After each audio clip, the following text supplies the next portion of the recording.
አዳሜ ፊዚክስ የሚባለው ኮንሰፕት ሰባተኛ ክፍል እንደመሆናችሁ የመጀመሪያችሁ ነው አይደለ? ግራ ገብቷችኋል? ከዚህ በፊት ፊዚክስ ሲባል ወይም ደግሞ ይከብዳል የሚባል ወሬ ሰምታችሁ ታውቃላችሁ? ፊዚክስ በጣም ቀላል ነው። ፊዚክስ ምንድነው?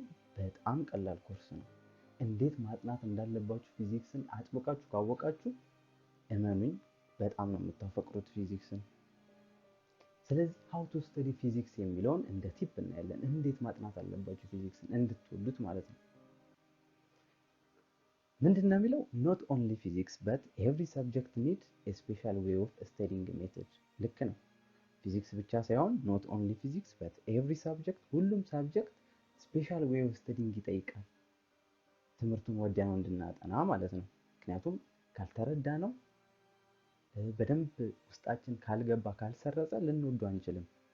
ስለዚህ ልንወድበት የምንችለው የራሳችን የሆነ የማጥኛ ዘዴ መፍጠር አለብን። አዎ እነዚህን ቲፖች ደግሞ ቀጣይ ምን እንደሆኑ አንዳንድ ነገሮችን እናያለን። Physics is fun if you know how to be friend with it። አያችሁ ፊዚክስ እንዴት ማጥናት እንዳለባችሁ ወይም እንዴት ከሱ ጋር ፍሬንድ መሆን እንዳለባችሁ ካወቃችሁ በጣም አስደሳች ነገር ነው። ፊዚክስ እያላችሁ ነው። Physics is fun. Physics is a science that needs special attention for critical thinking and imagination rather than memorization። አሁን ስለ ፊዚክስ ማወቅ አለብን ብለናል አይደለ? እንዴት ማጥናት እንዳለብን ለማወቅ መጀመሪያ ፊዚክስ ምንድነው የሚጠይቀው የሚለውን ነገር ማወቅ አለብን። ስለዚህ ፊዚክስ የሳይንስ ዘርፍ ነው። እሱም በቀጣይ በደንብ እናየዋለን በቀጣዮቹ ዩኒቶች።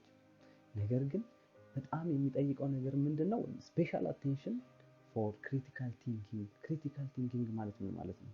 ክሪቲካል ቲንኪንግ ማለት በምክንያት ላይ በጥያቄ ላይ በማሰላሰል ላይ የተመሰረተ ጥያቄ ወይም ደግሞ ሐሳብ ማለት ነው። ስለዚህ ፊዚክስ ስንማር መጠየቅ፣ ማሰላሰል፣ ነገሮችን አሁን ካሉበት ሪያሊቲ ወይም ካለንበት ነባራዊ ሁኔታ ጋር ማዛመድ ይኖርብናል። rather than memorization ወይም ከሜሞራይዜሽን ይልቅ የሚለውን የተጠቀመው ለምንድን ነው? ቀጣይ እናየዋለን። አብዛኞቹ ከፊዚክስ ይልቅ ያሉ የሳይንስ ዘርፎች ሜሞራይዜሽን ላይ ቤዝድ ስለሚሆኑ ከማቴማቲክስ ውጪ ማለት ነው። This is because physics deals with abstract and conceptual meaning of matter rather than theories። ለምንድን ነው ክሪቲካል ቲንኪንግ ወይም ደግሞ ኢማጂኔሽን የሚያስፈልገው? ምክንያቱም ፊዚክስ ዲልስ ዊዝ አብስትራክት ኤንድ ኮንሰፕቹዋል ሚኒንግ። እነዚህ ሁለት ነጥቦች ናቸው ፊዚክስን ክሪቲካል ቲንኪንግ እንዲያስፈልግ ወይም ደግሞ ግዴታ እንዲሆን ያደረጉት። አንደኛው አብስትራክት ወይም አብስትራክት ቀጥታ እንደምታውቁት ግራ የገባው ወይም ደግሞ ለመረዳት የሚያስቸግር ለማለት ሳይሆን ከብዙ ቦታ ወይም ከብዙ አይነቶች ከብዙ ፎርሙላ ከብዙ ፕሪንሲፕል የተጠራቀመ ስለሆነ ለማለት ነው። ኮንሰፕቹዋል ሚኒንግ ደግሞ ኮንሰፕት ላይ ወይም ሐሳብ ላይ መሰረት ያደረገ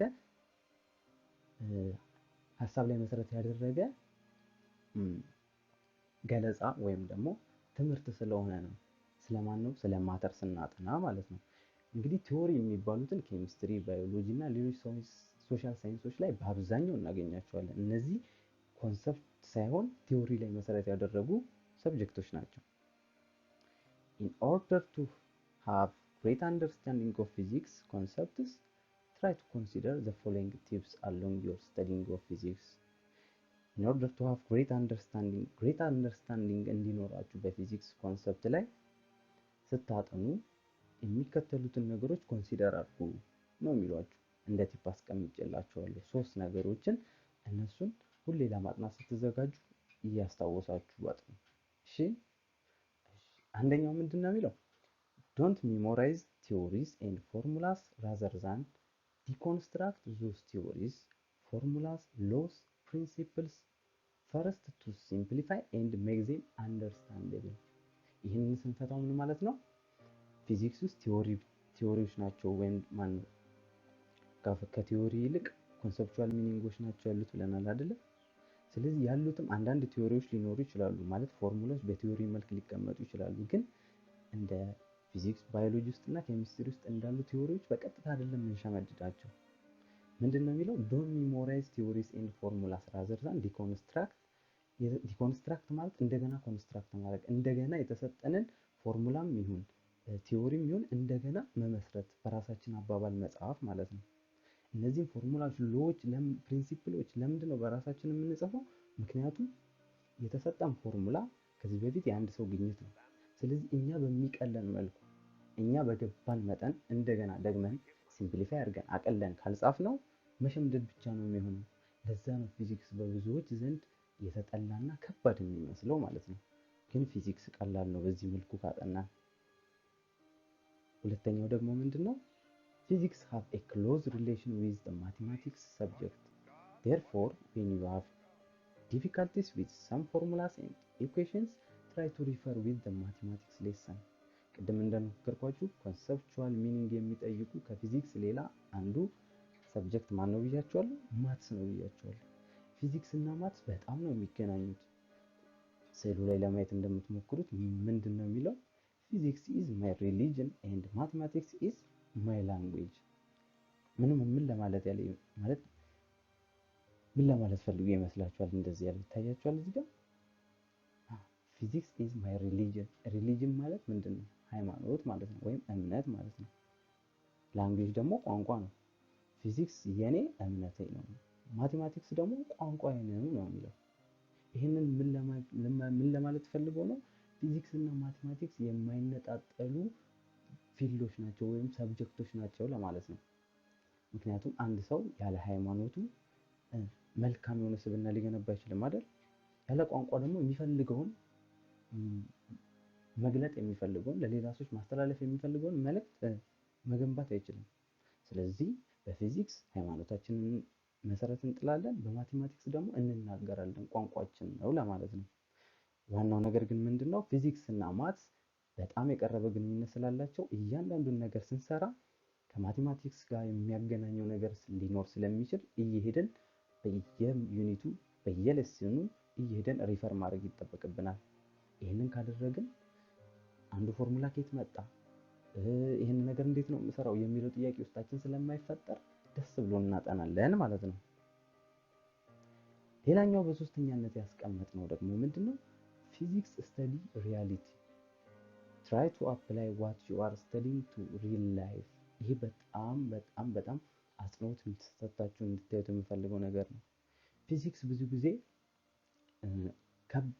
ከብደቱን ሲያስቡ ብዙ ሰዎች ከዚህ ዓለም ላይ የሌለ ወይም ደግሞ ሪያሊቲ ማለት እውን በዚህ ዓለም ላይ ያለ ማለት ነው የሌለ ይመስላችኋል።